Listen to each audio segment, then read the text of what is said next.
Wrestling fans have always been extremely loyal to their favourite wrestling promotion, and they defend them with passion, even through bad times.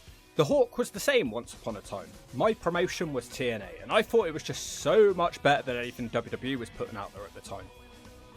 As a kid, I couldn't understand why people weren't choosing to watch TNA over WWE. I had some great times watching the show, and I defended it just like AEW fans do on their own shows today. But even the most hardcore of hardcore fan does have a breaking point. For me, it was Impact Wrestling from March 23rd, 2017. I actually held on watching the show for longer than lots of TNA fans. I guess I was determined to be the number one fan. But this show did me in, and it's where I had to smack my screen, rip up my Velvet Sky poster, and finally admit that Sonny Siaki was never going to be as great as The Rock. I was completely done watching the show.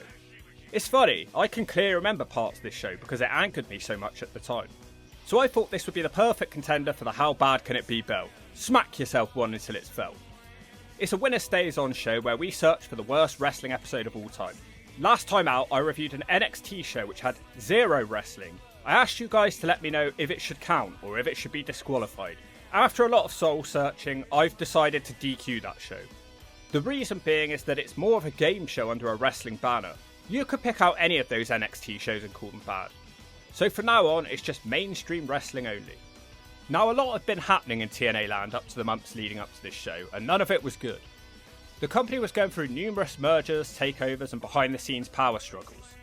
The show had just changed its name from TNA to Impact Wrestling, and on top of that, the show had downgraded to Pop TV a year earlier. Most of the big players had left the company, there was news every day that the company was about to go bust, so it just wasn't a fun time to be a fan because everything was so negative. It was decided by the new owners, Anthem, that the show needed a reboot. It needed more than a boot, if you ask me. The reboot just served as a way to introduce a bunch of new wrestlers and a booking committee, which would be the authority figures in Impact Wrestling. And don't forget the Anthem Owl, which is flying around and dropping its bird turd all over this show. Alberto El Patron was now a main character, and he instantly won the world title, but he had it stripped off of him, and he also beat up EC3, showing that despite the reboot, it was old TNA mistakes of pushing the WWE guy over their own guys. So that's the background and how we got to this point of today's episode. And I really don't want to watch this. I go through this suffering so the squad have content. I do it for the squad. The show opens up with a match. The lone wolf Davey Richards with his wife Angelina Love taking on a returning masked hero. This was a nice continuity touch as he's recognisable to TNA fans. The man who enjoys taking his own life batters Richards and clears him from the ring and dives down on him. He brings him back to the ring and gets a 2 off a dropkick. Richards turns it around on the outside, kissing his wife and crushing Sidey against the barrier. This is why I always preferred Davey over his partner Eddie Slapner Edwards. He's actually believable as a fighter and he can play gimmicks too. Anyway, he's too distracted by his wife and he gets drop-kicked out the ring and hit with a tope, and then he's almost beaten by a crossbody. Richards continues struggling, almost losing to a Green Bay plunge and a springboard moonsault. Davey ends up beating him with a throw into a kick and a running boot to the head. It was a fine but short match. But there was no storyline reason for this match to even be taking place, and nothing ever happens after the match to forward any angles. It was just a match that happened with no goal or aim. This was not the TNA I was used to. We meet our commentary team now, which is Josh Matthews, Jeremy Borash and the Pope. Josh has a lot of heat as the heel announcer and argues constantly with his co-commentators. They were using Josh in a similar way to that WWE used Michael Cole. He was all over the show, annoying everybody. We find out that the story of this episode will be that somebody is coming at the end of the show to shake things up. Oh, a mystery. I can't wait to find out how that story goes down. It always goes great when TNA hypes up a mystery figure. LAX returned and reformed on the previous episode. Other than Conad and Homicide, the other guys are completely new characters to the TNA fans. Still, it's not terrible, at least LAX is a familiar name for longtime fans. Laurel Van Ness has had a mental breakdown in the back after being abandoned on her wedding day. This was a new gimmick that she'd run with for a long time as she was an unwashed, drunken mess. It went on way too long to the point of silliness. Luckily, her longtime friend Sienna has her back and promises she'll get revenge on her ex-fiancé. Then, a crazy man with an afro walks out called Idris Abraham. Also, morbidly obese wrestler Fallah Bar and Mario Baccara. They face Meatball Shearer, do the Shearer shuffle, Laredo Kid and Garza Jr. And this match is really where my problems start. TV time is valuable, yet they're putting on a show with 6 guys that nobody has ever heard of. And once again, there's no reason for this match to be happening. It's the most basic of wrestling shows with no effort put in. Find some guys who you can pay peanuts and have them put on a match and call it a show. I did not know these guys, I did not want these guys, but as a fan, all I wanted to know is how I can remove them from the show. What mechanism is there to get rid of them? None of them get any sort of promo introduction. How did they end up in Impact? What is their gimmick? Take Croatian flag man, Mario Baccara. Impact pushed him quite hard for a few months after this and constantly told us how amazing he was. Yet all I saw was a boring guy who never had a storyline.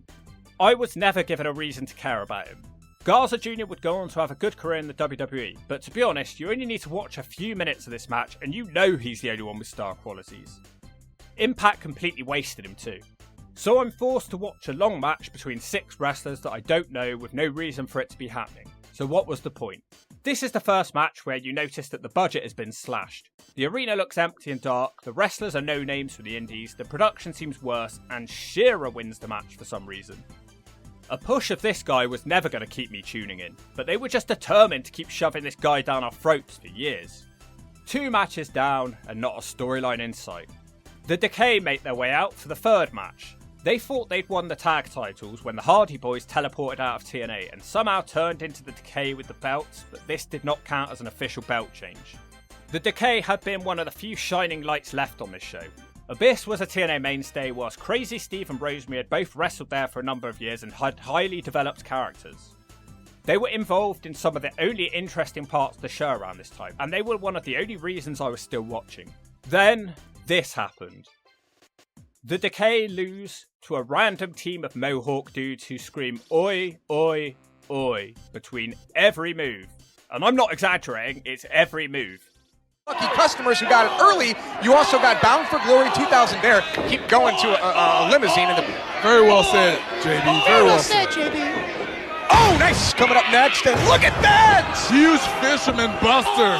Who are these 2 random wrestlers who just beat a legendary TNA tag team? Molester, the Legend, and Adam Thorne Stowe.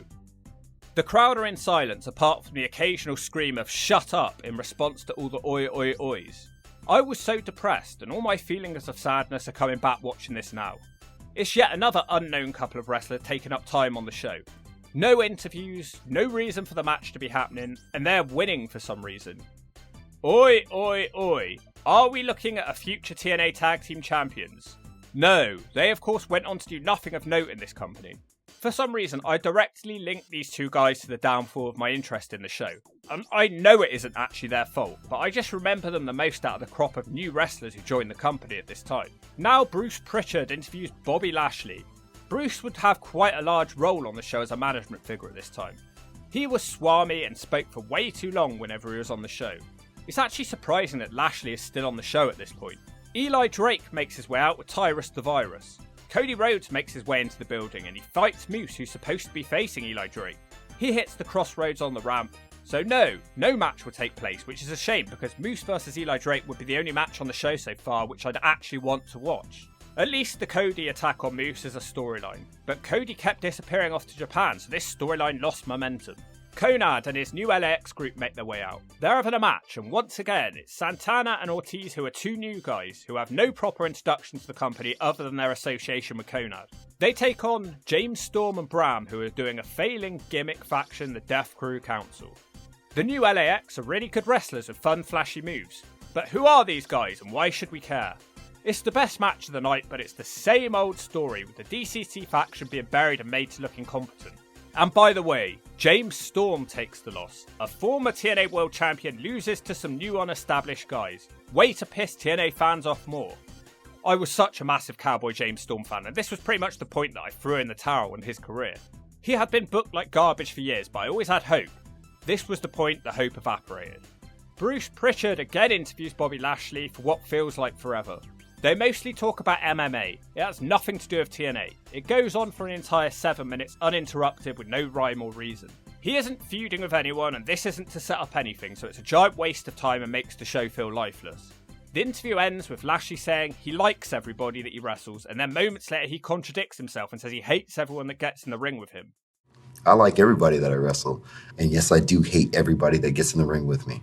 Well, which one is it? The boy in the beanie, Braxton Sutter and Ali, are interviewed about the recent dating that they're doing. Whilst Ali showed great character work in TNA, Braxton was as bland as a blank bedsheet and was a poor fit in TNA. He was never popular, and it's just another person on the show that I didn't care about. Rebel makes her way out, which is about the only time this show had my full attention.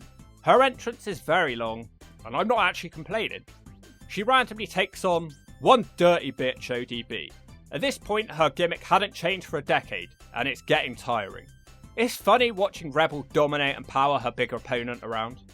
Josh Matthews spends the whole match talking about baseball. ODB hits a Bronco Buster and tells us that she's a classy broad. Rebel randomly puts on a cowboy hat and tries to slap Earl. He stops her and then kisses her for some reason. ODB hits the sack of shit and starts drinking with Earl. They also lock lips. I think I'm going to start drinking in a minute too. Hebner does a flare bump and ODB wins with a TKO. Another pointless match with absolutely no reason for it to be happening. Who is the Knockouts champion? Where is the Knockouts champion? I have no idea, but they didn't appear on this show. Well, actually they did, because apparently after looking it up, it was Rosemary. Great. For some asinine reason, yeah I said ass, we get more Bobby Lashley interviews. Apparently we really need to know what makes Lashley happy in life. Well, I know what will make me happy, not watching this anymore. It's a dark, depressing room, it's lacking any energy, and Bruce Pritchard should not be on camera this much. I'm surprised they can actually fit his 6 chins on the screen at one time. Again, Lashley talks about anything not relating to wrestling. Lashley wants to fight Conor McGregor and Brock Lesnar. You would hardly know we're watching a wrestling show. It seems like they're just doing anything in their power to keep Lashley happy at this point. This goes on for 5 minutes this time. We go from Bobby Lashley to more Bobby Lashley as he's having a match. A main event match against a jobber called Jake Holmes. The future Jake something. Lashley dominates his opponent and powers him around and around. He's just having fun in there. He of course wins a 2-minute match, which once again had no reason to be happening, no energy, no storyline, and Jake Holmes is another random wrestler on the show. There's nothing wrong with a squash match, but all the matches on this show felt like this. There is still 13 minutes left of the show, but no more wrestling matches are scheduled, so I guess something big and exciting is about to go down. A message flashes up on the screen saying, "Who is she?" Jeremy Borash teleports into the ring and wants to introduce somebody who has helped TNA achieve all its success and got them to this point. What point? For some reason it quickly shows Matthews looking annoyed. Borash does his introduction. Please welcome back Karen Jarrett. A wild bitch wife appears. Now, how did we get here? Well, basically, new TNA owners Anthem decided to bring Jeff Jarrett back as a chief creative officer, and a couple of months later, Impact Wrestling would merge with Jarrett's Global Fast Wrestling. The crowd are actually very happy to see her, and we get a Karen Jarrett chant. It's weird because the last time we saw her on this show, she was an unbearable bitch. Karen says that she has put everything she can into this company, which causes the crowd to chant, "Thank you, Karen." Oh, give me a break. The crowd beg her to fire Josh Matthews. It's not even been established what her new role is within the company, and we already have Dutch Mantel and Bruce Pritchard as authority figures. Her boring speech goes on forever before she's eventually interrupted by EC3. He spends ages thanking everybody in the building, from the crowd to the production crew. EC3 says he's the only true star that TNA has created, which gets a loud AJ Styles chant from the crowd. EC3 responds saying he's okay. He salutes Karen and says he's reporting for duty. He swears he's going to make Impact great. Then he suddenly changes his mind and says he's doing it for the Carter name, not the Jarrett name. Randomly, they're interrupted by Josh Matthews. He has something to say. God help us, why did he have to get in the ring? Why do we have to see so much focus on Josh Matthews? The push of Josh Matthews around this time was unbearable. Yeah, he had heat, but it was go away heat, or at least with me it was. He wasn't going to wrestle, so what was the point in pushing him harder than the wrestlers? Josh is frustrated at the bad commentary team. He also hates Bruce Pritchard and Dutch Mantel and Jeremy Borash. How about trying to get some of the wrestlers over? Instead it feels like we're having a Josh Matthews versus Karen Jarrett feud. Matthews swears he's going to get rid of the Jarretts forever. Karen slaps him. EC3 looks pissed off and Jeremy Borash does his bug eyes. And that's how the show ends, with a feud between a commentator and a management figure. And they both suck and make me want to punch them square in the gut. What a pile of horse crap. A horrible, worthless show. Almost every match featured an unknown wrestler. None of them, not a single one of them, was built up or introduced properly. So why should we care? And I know someone in the comments will say, oh, you need to watch the show to give the new character a chance. No!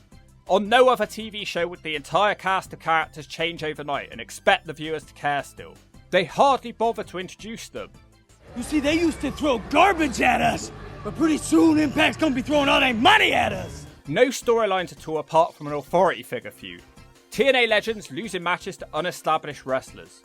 The most boring interview ever with Bobby Lashley, and a 2-hour build up to a huge mystery reveal that turned out to be the worst person possible. Yeah, I'd actually rather it was Jeff Jarrett, but instead they sent his wife, which feels like a cheap option. The show felt lifeless and worthless. TNA used to be about excitement and comedy, and everyone had their own storylines. This couldn't have been further from the old show. It was so bad that I stopped watching it altogether, and only started again when I began doing this channel a few years later, because it was my job. I obviously have my own personal investment in this episode, which none of you will share, but I hope I've made you all understand how I feel about it. I know a lot of what I do, I exaggerate to entertain you guys, but this show straight up put me off the product. So for what this episode represents to me personally, this is the new champion of the How Bad Can It Be belt. But if you know a worse episode of wrestling, smack it down in the comments until it's felt.